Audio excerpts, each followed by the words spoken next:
He's coming on an expiring contract. He's a 50, 40, 90 NBA starter playing 30 minutes a game, okay? And this isn't some fluke. This ain't no flash in the pan. This guy started 70 games for the best team in basketball last year, Yep. right? And so when you look at Grayson Allen, you look, if you're another team around the league and you're maybe in the Eastern Conference and you're saying that, man, we think we're just one guy away, or we just need that one piece to get over the hump. Grayson Allen is pretty damn attractive.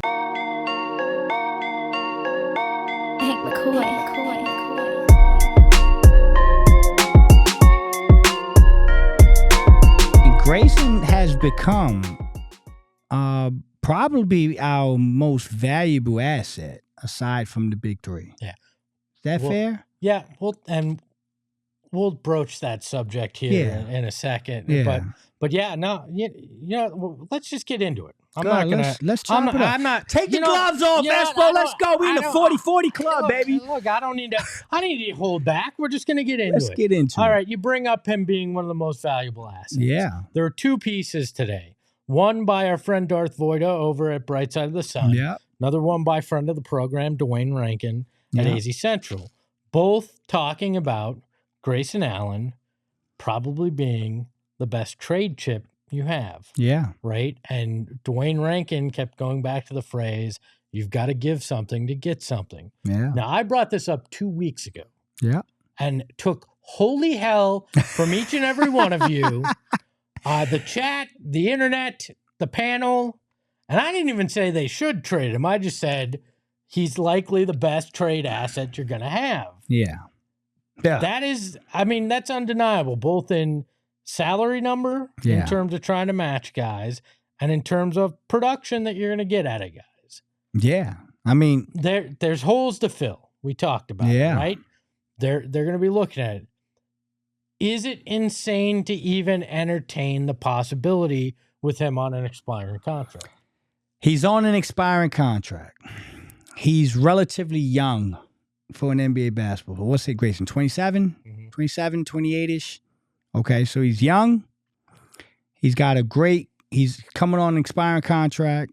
He's a 50, 40, 90 NBA starter playing 30 minutes a game, okay? And this isn't some fluke. This ain't no flash in the pan. This guy started 70 games for the best team in basketball last year.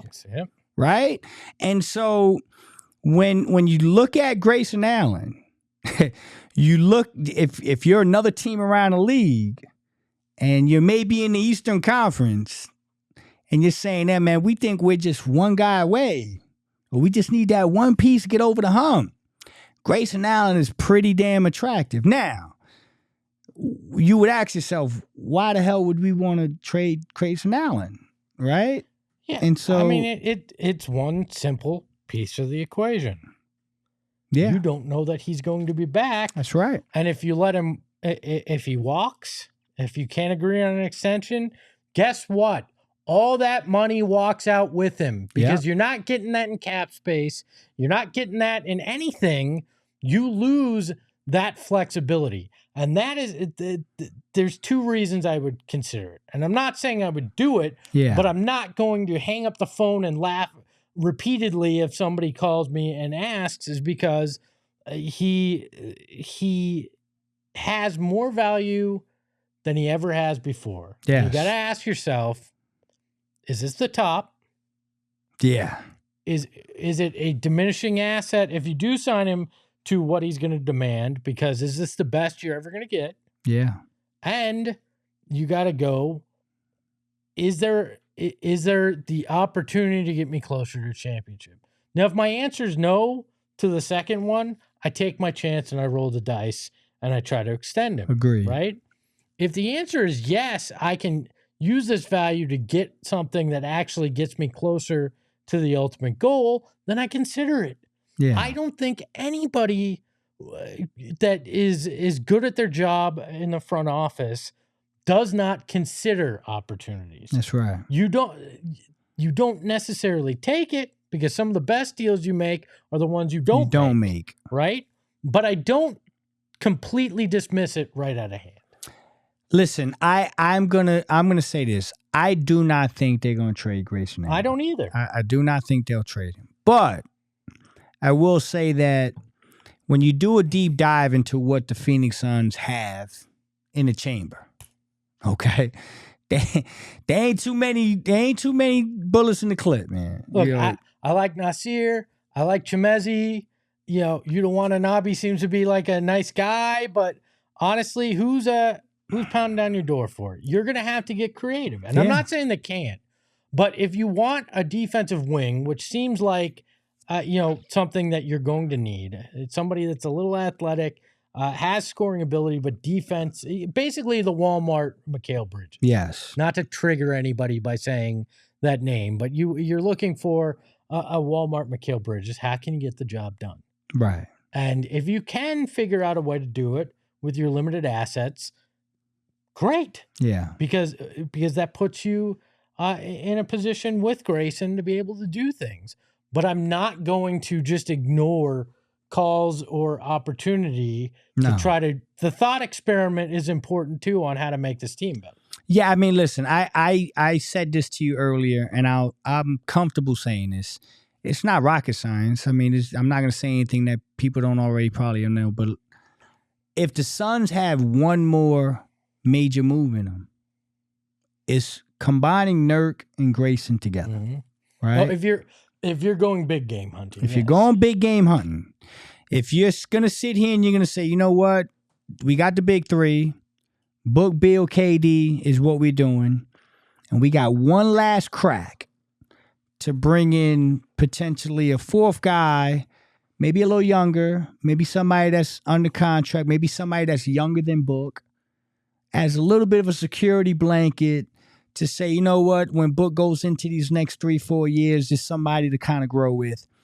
If you're going to take that swing, then it's going to have to include a package of Nurk and Grayson, and you maybe even a Nasir Little, and then you get into a bigger fish, right? Mm-hmm. But who would that even be? Who's on the trade block right now? Zach LaVine? No, he doesn't fit. No. Like Pascal Siakam? Sure, but he also overlaps with KD a lot. Like, look, I don't. Yeah, know I'm not saying. I don't know that the guy's there. That's the thing. I'm not saying. I'm not. I'm just saying that. Because I hear a lot of people saying, do this, do that, and I'm just making it very clear for them. Some of the names that they're mentioning, like, you're going to have to go that far to get those guys. So I don't think they will do that. What I think is they're going to keep it pretty simple. I think they're going to keep it pretty simple. I think they're going to try to go after an athletic wing that I said the other day was in the Eastern Conference. That's very gettable.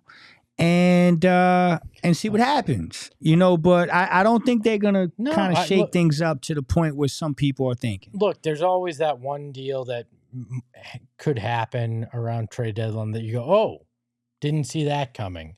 And I think you never know. I don't think they're going to trade Nurk. I don't think they're going to wind up trading Grayson Allen. And I'm sorry, I don't remember who in the chat asked it, but somebody said, so you trade Grayson Allen for Walmart Mikal Bridges? And no, that was not what Barry Jones asked it.